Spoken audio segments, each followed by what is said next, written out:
My name is Barry Craig. I am a resident of the Barrowville, live up on Maroney Road, which is very close to Jackson Schoolhouse Road. We have a campground up there. One of the entrances is on Jackson Schoolhouse Road. I'm also a lawyer.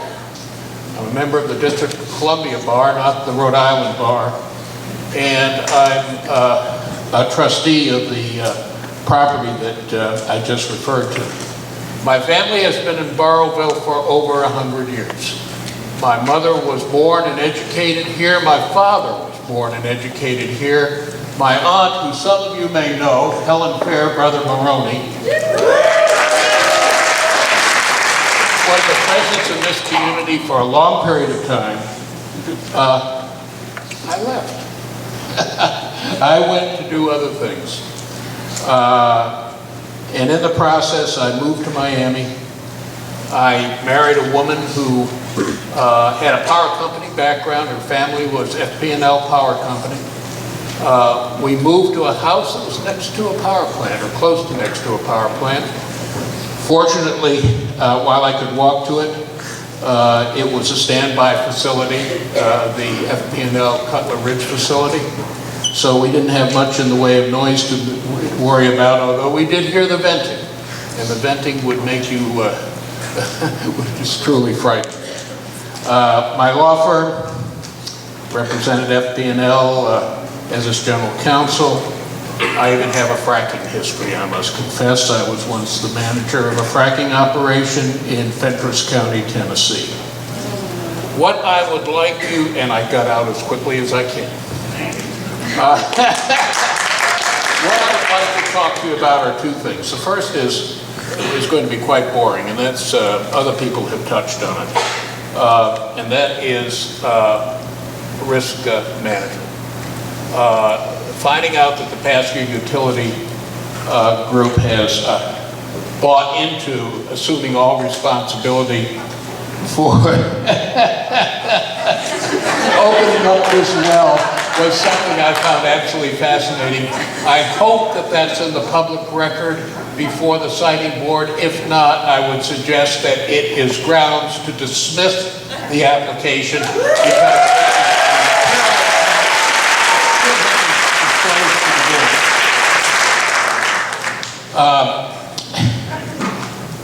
we're going to open up a sealed well. We have a plume under that well, and that plume may migrate as a result of the opening of the sealed well. I learned a long time ago in my history of practicing law, and this is a phrase that didn't come to me myself. It came to me from a partner of mine. Shit happens. There isn't a pipeline in this world that doesn't leak. And that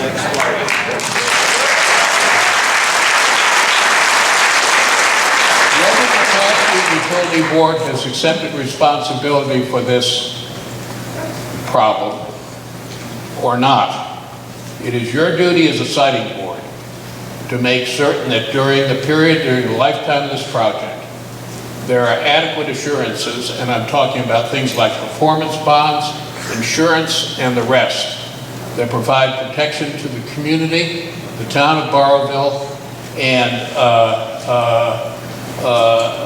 the state of Rhode Island, that if, pardon my language, shit happens and there is a leak, there is an indemnity by a proper third-party indemnity company to repair the damage. I also think that we need to make sure that there is terrorism insurance in place. Eco-terrorism, I've had personal experience with it in other countries. It is a frightening thing, and we're talking about materials that are, at least at this point in time, not terribly well secured. Security should be a big, big factor. Since time is running, let me move quickly to the law and the need for the plant in the first place. The statement has been made by the applicant that grid operators say local resources and transmission may not serve the demand. What this really is all about is demand, and whether demand will exceed supply. There is plenty of clean supply out there, non-polluting, no water pollution, no air pollution. New England Clean Power has a proposal outstanding for 100,000 megawatts, which will come from Canada under Lake Champlain and across Vermont.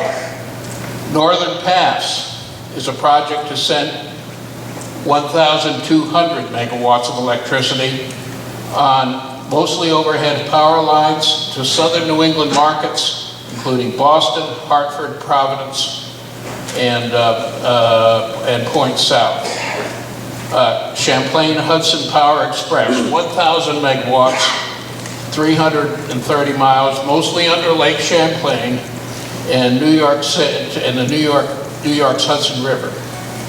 Maine Green Line, a 300-mile cable underground and under the ocean to the Boston area. Northeast Energy Link, a 230-mile underground line from Maine to Massachusetts. It's been estimated that building Northern Pass alone would save the region $250 million to $300 million. Now, it's your duty to analyze all of these options. And if you conclude that a power plant should be built here, you need to conclude that this is an option that is better than the other options that are outstanding. There's no immediate need. The applicant admits there's no immediate need, and how anyone in their right mind, even the governor of the state of Rhode Island, and certainly the people sitting on this board, would consider putting a power plant in the middle of a residential area and state forest is just absolutely beyond belief.